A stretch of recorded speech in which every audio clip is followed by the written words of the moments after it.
Hi guys, and welcome to Brittany Henderson Creative Arts. Thanks for being here.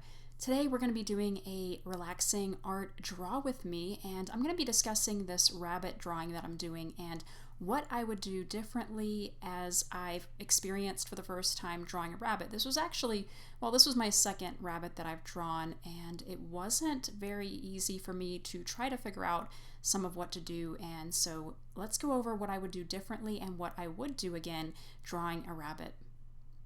So going into this rabbit drawing that I'm doing, some of what I did is I went ahead and laid out the foundation of what I wanted in the outline of the rabbit drawing. And so you can see I've already laid down my basic shapes and color pattern areas that I'm going to be drawing with the different areas that I've created some lines to create what I'm going to be going over with colored pencils. So for the top, you can see where I started to do what would be a blaze, a white blaze for the rabbit. So I went ahead and did the outline for that. It just helps to kind of block out those areas where you're going to be shading and what you're going to be going over. So that way later you know where the highlights are and what you want to focus on when you're adding in your colored pencil. And as you can see, this is my reference drawing that I went from.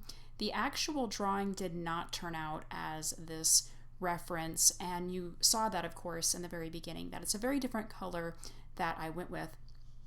That really has to do with me just learning the process of drawing, and I don't have a big set of pencils that I'm working with right now, so this was something that I really just had to work with what I had, learn the colors, and learn from trial and error. And I realized that I didn't exactly use the best color scheme for achieving that same rabbit color that particular reference had, but I'm happy enough with the process of what I did, even though, of course, I hope to be a lot better as I continue on my drawing journey. And as you just saw with my polychromos that I showed you, I went over some of the highlights and different areas of the rabbit with those colors that I took out of the box. So those are just some of the colors that I used. I think that's all of the ones that I actually chose, but that's what I went with in terms of the overall colors that I chose to go with for the rabbit.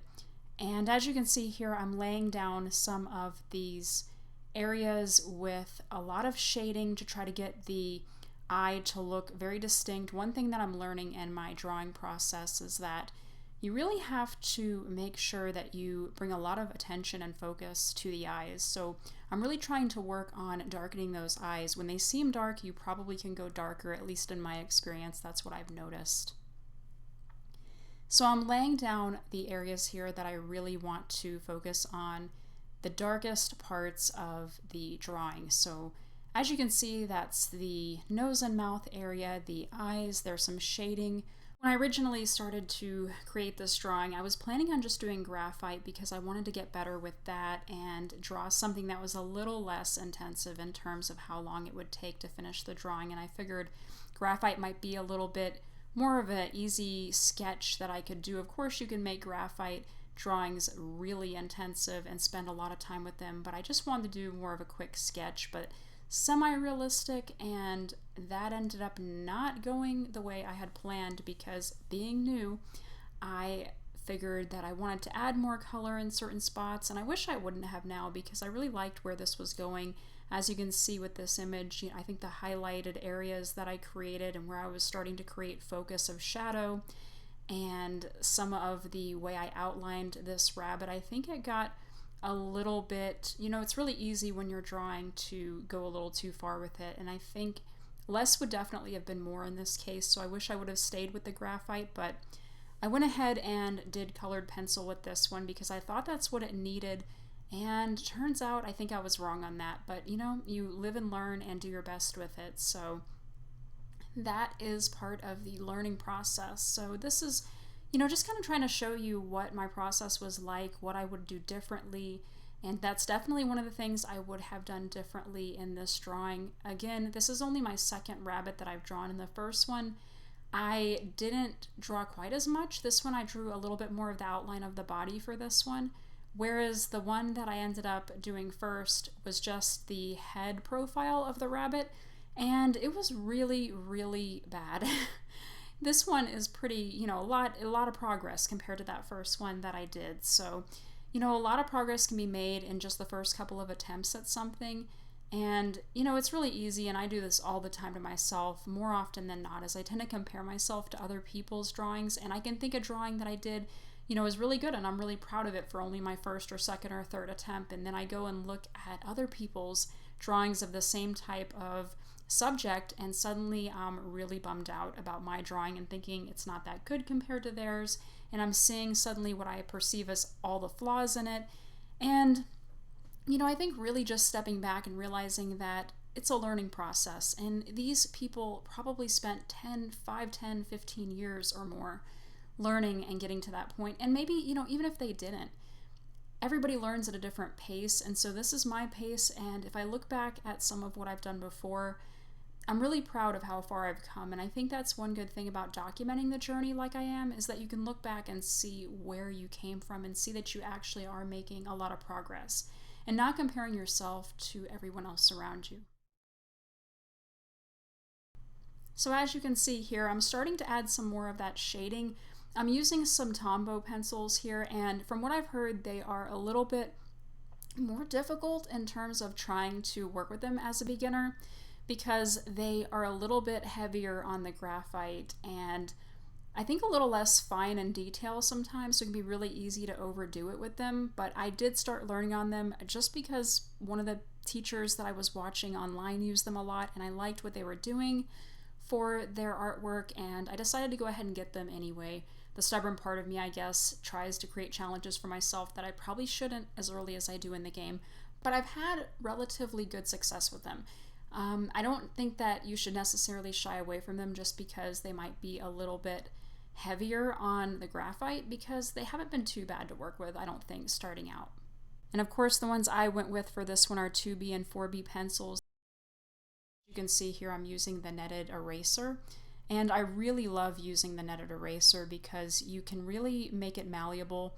I've used other erasers and I'm not too crazy about some of them because they tend to smudge. So if you use a darker color and then you try to erase some of that, sometimes later when you're working on a drawing, you can go to erase again and it smudges. The netted eraser really works perfectly though for making sure that you are not re-smudging, and it doesn't tend to do that, I've noticed, but you can also wash them so that way they don't get dirty and you can kind of reuse them over and over again and shape them to your drawing instead of trying to make your drawing work with the eraser. So if you have a really tight spot that you're trying to erase, you can go ahead and make it moldable for using that. So I really like working with that type of eraser. One of the challenges I really have as an artist is laying down the fur textures. That's something I really need to work on. And that's one of the things that I really enjoy a lot is animal drawing. And so I need to get really good at fur textures.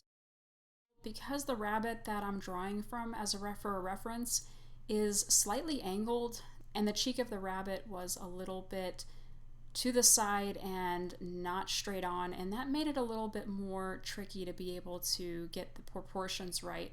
And speaking of proportions, one of the things that I do is I tend to measure with the pencil that I'm using, and let's say that the reference that I'm drawing from, I think one of the things that I started with was the ears of the rabbit, and I tried to figure out how long those ears were in proportion to certain areas of the face, and just being able to see like where your proportions are by using your pencil as a measurement tool is a really effective way to be able to get your proportions pretty accurate.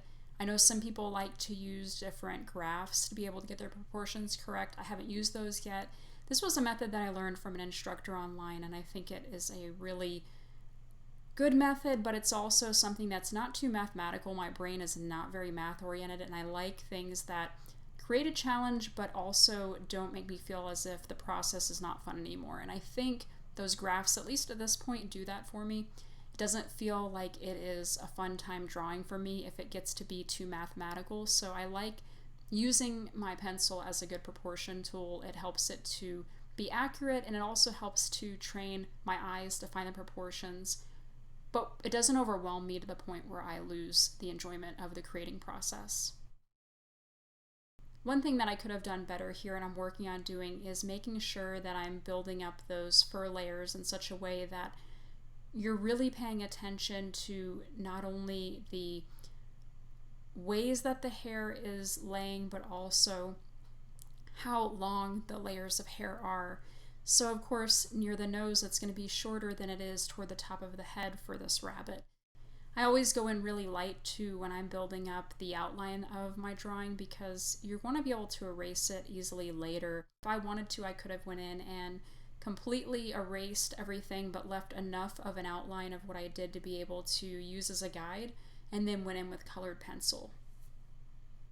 Probably the trickiest part on this rabbit for me was the chin area, because one thing that I did, and I wish I wouldn't have, and part of I think why I was very defeated with this particular subject, is I ended up putting too much shading underneath the chin, and as you can see from the reference, there's white highlights under the chin from where the hairs are lighter. Trying to blend those into the darker part of the neck area made it look like my rabbit had a beard, which is not what you want when you're trying to make a realistic looking rabbit drawing, unless that's what you're going for a bit of a creative journey, which I was not. That's what it ended up making my rabbit look like. So that was something I tried to fix later, and I did a relatively okay job, I think, at getting rid of that, but that was hard to undo once I had started it. One thing that I want to work on a little bit more as I continue is trying to figure out exactly how to start blending from whiter areas to darker areas. The reason I think I went so heavy on the shading under the chin is because I felt like I needed to make a distinguishing break between where the neck started and where the chin ended. But instead it ended up being too much, and that's what made my subject look a little funny. And just as a quick aside, some of the other tools that I used that I didn't really mention too much about is I used a eraser that is a mono eraser, so that way I could really get into those details. And I think that works a lot better than the netted eraser for those small areas that you want to go in and erase. I also have an electric eraser that I use, which also is really good at those small areas. So yeah, that's a little bit of my process. I also went in and buffed out some of the areas with my tortillon to create some more softness in the rabbit fur. But this is what it ended up looking like. Again, it could always be better, but I'm continuing to document my journey nonetheless, and I hope that it can help inspire some of you to realize that it is a learning journey and we're all here together in this learning process. I didn't show the whole thing, and that's for a variety of reasons. I'm learning, and it can take a lot of concentration to concentrate on the drawing and also filming at the same time. I also have not the best camera setup, and so things tend to get a little shaky. Hopefully there's not much shakiness in some of this when you're watching it. Try to minimize that as much as possible, but it was a little difficult to concentrate on all the technical aspects and also concentrate on the drawing at the same time. If you haven't already, like and subscribe. It really helps new artist channels like myself. It also helps me to be able to put out more videos, because if this channel can get more successful, then of course it helps me to be able to devote more time to it. It's hard to split up my time between this and doing everything else I try to do in my day. Links are going to be in the description for my Etsy as well as my Instagram. If you want to see more of the art that I've done, that's going to be probably the place to go to see what I've done. And I look forward to seeing you all again next time. Thanks. Bye-bye.